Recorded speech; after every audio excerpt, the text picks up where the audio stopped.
High வீவோஸ், இன்னைக்கான எபிசோடில் என்ன நடக்கலாம்னு சொல்லிட்டு பார்க்கலாம். வீடியோக்குள்ளே போகிறதுக்கு முன்னாடி நம்ம சேனலை லைக் அண்ட் சப்ஸ்கிரைப் பண்ணிவிட்டு கொஞ்சம் சப்போர்ட் பண்ணுங்கள். வாங்க இப்போ வீடியோக்குள்ளே போகலாம். நம்ம ரேவதி வீட்டுக்கு வராங்க. அப்போ சந்திரா ரேவதியை பார்த்து கேட்குறாங்க, என்ன ரேவதி எங்கே போயிட்டு வர அப்படிங்கிற மாதிரி கேட்க, அதுக்கு நம்ம ரேவதி சொல்கிறாங்க, எதுக்காக சித்தி அதெல்லாம் நீங்கள் கேட்குறீங்க, நான் எங்கேயோ போயிட்டு வரேன் அப்படிங்கிற மாதிரி சொல்ல, அதுக்கு சந்திரா சொல்கிறாங்க, எனக்கு நல்லாவே தெரியும், நீ கார்த்தியை தானே பார்த்துட்டு வர, கார்த்தியை பார்த்தது மட்டும் இல்லாமல் அவனுக்கு சாப்பாடு வேற கொடுத்துட்டு வரியா அப்படிங்கிற மாதிரி கேட்க, அதுக்கு ரேவதி சொல்கிறாங்க, கரெக்டாக சொல்கிறீங்களே சித்தி, சூப்பர், ஆமாம் நான் கார்த்தி மாமா வீட்டுக்கு தான் போயிட்டு வரேன், இப்போ அதுக்கு என்ன அப்படிங்கிற மாதிரி கேட்க, அதுக்கு சந்திரா சொல்கிறாங்க, அப்போது உங்கள் அம்மா கிட்ட நீ நாடகம் ஆடிட்டு இருக்கியா அப்படிங்கிற மாதிரி சொல்ல, அதுக்கு ரேவதி சொல்கிறாங்க, சித்தி நான் இப்போயும் சொல்கிறேன், கார்த்தி மாமாவுக்கும் எனக்கும் கல்யாணம் ஆச்சுன்னா நான் அந்த வீட்டில் தானே போய் வாழணும், அந்த வீட்டில் நான் போகிறது என்ன தப்பு இருக்குது அப்படிங்கிற மாதிரி சொல்ல, இதை கேட்ட சந்திரா சொல்கிறாங்க, என்ன ரேவதி லூசு மாதிரி பேசிக்கிட்டு இருக்க, அவனெல்லாம் உனக்கு உங்கள் அம்மா கல்யாணம் பண்ணி வைக்கவே மாட்டா, உனக்கு நல்லாவே தெரியும் அவங்க குடும்பத்துக்கும் நம்ம குடும்பத்துக்கும் ஆகாதுன்னு, அப்படி இருக்கும்போது நீ எதுக்காக கார்த்தி கூட பழகிற அப்படிங்கிற மாதிரி கேட்க, அதுக்கு ரேவதி சொல்கிறாங்க, இங்கே பாருங்க சித்தி, நான் யார் கூட பழகணும் யார் கூட பழகக்கூடாதுன்னு எனக்கு நல்லாவே தெரியும், கார்த்தி மாமாவை பற்றி எனக்கு நல்லா தெரியும், அதனால தான் நான் அவர் கூட பழகிட்டு இருக்கேன், அது மட்டும் இல்லாமல் கூடிய சீக்கிரம் எங்களுக்கு கல்யாணம் ஆக போது அச்சனை போட்டு நல்லா வாழ்த்திட்டு போங்க அப்படிங்கிற மாதிரி சொல்ல, இதை கேட்டதுமே சந்திராவுக்கு சமக்கவும் வருது, நான் இருக்கிற வரைக்கும் அந்த கல்யாணம் நடக்கவே நடக்காதுடி அப்படிங்கிற மாதிரி சொல்ல, அதுக்கு ரேவதி சொல்கிறாங்க, சித்தி வேற ஏதாவது வேலை இருந்தால் போய் பாருங்க, சும்மா எங்கள் கல்யாணம் நடக்காது எங்களை எப்படி பிரிக்கலாம் அப்படின்னு யோசிச்சு உங்களோட டைமை வேஸ்ட் பண்ணிக்கிட்டு இருக்காதீங்க அப்படிங்கிற மாதிரி கூலாக சொல்லிட்டு போயிடுறாங்க. இதை கேட்டதுமே நம்ம சந்திராவுக்கு சமக்கவும் வருது, இதெல்லாம் இப்போ அக்கா கிட்ட சொன்ன நம்பவா போறா, கண்டிப்பாக நம்மள பைத்தியம் சொல்லிட்டு மென்டல் ஹாஸ்பிட்டலே போய் சேர்த்துருவா, இப்போதைக்கு நம்ம இதை பற்றி பேச வேணாம், ஒரு நாள் இல்லை ஒரு நாள் கையும் கல்லுமா ரேவதியை மாட்டி விட வேண்டியதான் அப்படின்னு சொல்லிட்டு சந்திரா நினைச்சிட்டு போயிடுறாங்க. இந்த சைடு நம்ம கார்த்தி பிளான் பண்ண மாதிரி மயில் வாகனம் வந்து சிவனாண்டி முத்துவேல் 2 பேர்கிட்டையும் போயிட்டு நகையை வாங்கிட்டு பணத்தை எடுத்துட்டு வரேன் அப்படிங்கிற மாதிரி சொல்லிட்டு போயிடுறாங்க. இந்த சைடு நம்ம கோயிலில் பூசாரி வந்து பூஜை பண்ண வரும்போது கோயில் நகையெல்லாம் காணோம் அப்படின்னு சொல்லிட்டு எல்லாருமே ஊரை கொச்சாரு. எல்லாருமே வந்து என்னப்பா இது சாமிக்கு போட்டிருந்த நகையெல்லாம் காணோம், யார் எடுத்திருப்பா அப்படிங்கிற மாதிரி சொல்லும்போது நம்ம கார்த்தி சொல்கிறாங்க, வேற யாரு இந்த சிவனாண்டி முத்துவேல் 2 பேரும் தான் அப்படிங்கிற மாதிரி சொல்ல, இது கேட்ட சிவனாண்டிக்கு சமக்கவும் வருது, என்னங்கய்யா சும்மா இந்த கார்த்தி எங்கள் மேலே பழிய தூக்கி போட்டுட்டு இருக்கான், நாங்கள் தான் இழிச்சவையா அவனுக்கு தெரியுறாமா அப்படிங்கிற மாதிரி கேட்க, அதுக்கு கார்த்தி சொல்கிறாங்க, இங்கே பாருங்க நான் ஒன்றும் யார் மேலேயும் தேவையில்லாமல் பழி போடலை, நான் ஆதாரத்தோட தான் பேசிக்கிட்டு இருக்கேன் அப்படிங்கிற மாதிரி சொல்ல, அதுக்கு முத்துவேல் வந்து சிவனாண்டி கிட்ட சொல்கிறாங்க, என்னப்பா சிவனாண்டி நம்மளை பற்றி எல்லா விஷயத்தையும் இவன் ஆதாரம் வச்சுருக்கேன் அப்படி இப்படின்னு சொல்கிறான், எனக்கு என்னமோ பயமாக இருக்குப்பா, நம்ம மாட்டிக்கிட்டா இந்த ஊர் மக்கள்லாம் நம்மளை சும்மா விட மாட்டாங்களே அப்படிங்கிற மாதிரி சொல்ல, இதை கேட்ட சிவனாண்டி சொல்கிறாங்க, சித்தப்பா கொஞ்சம் வாயை மூடிட்டுறீங்க, என்ன நடக்குதுன்னு பார்ப்போம் அப்படின்னு சொல்லிட்டு சிவனாண்டி கார்த்திக்கிட்ட கேட்குறாங்க, சரிப்பா உங்ககிட்ட என்ன ஆதாரம் இருக்குது அப்படிங்கிற மாதிரி கேட்க, அப்போ நம்ம கார்த்தி வந்து மயில் வாகனத்தை வர சொல்கிறாங்க. அப்போது மயில் வாகனம் மாசாக நிற்கிறாங்க. அப்போ நம்ம சிவனாண்டி கிட்ட சொல்கிறாங்க, என்ன சிவனாண்டி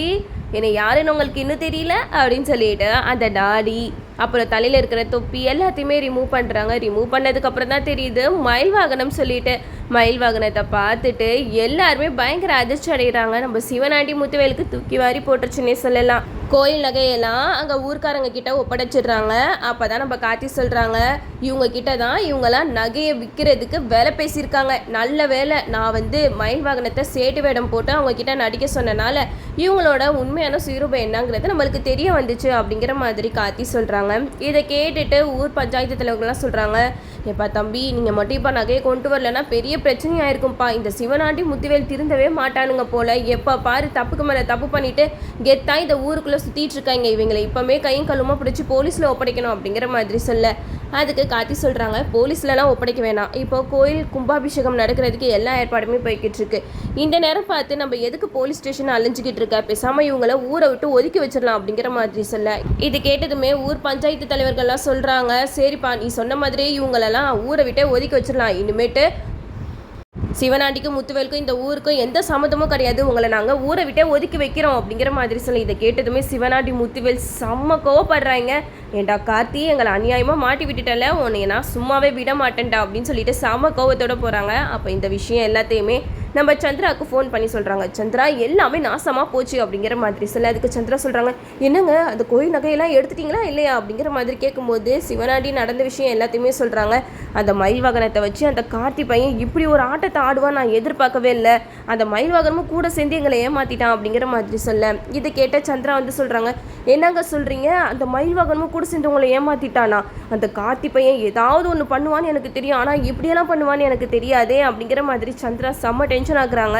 அப்போது நம்ம சிவனாண்டி சொல்கிறாங்க, உனக்கு ஒன்று தெரியுமா சந்திரா, என்னையும் சித்தப்பாவையும் ஊரை விட்டே ஒதுக்கி வச்சுட்டாங்க அப்படிங்கிற மாதிரி சொல்ல, இதை கேட்டதுமே நம்ம சந்திராக்கு அப்படியே ஹார்ட் அட்டாக்கே வந்துடும் போல். அந்தளவுக்கு அவங்க அதிர்ச்சி ஆகுறாங்க. என்னங்க சொல்கிறீங்க, உங்களை ஊரை விட்டே ஒதுக்கி வச்சுட்டாங்களா? என்ன தைரியம் இருந்தால் என் மாமாவையும் என் புருஷனையும் ஊரை விட்டே ஒதுக்கி வைப்பாங்க அப்படிங்கிற மாதிரி சந்திரா வந்து ஃபோன்லேயே ஆவேசப்படுறாங்க. அப்போது சிவனாண்டி சொல்கிறாங்க, விடு சந்திரா, ஊரை விட்டு தானே ஒதுக்கி வச்சுருக்காங்க.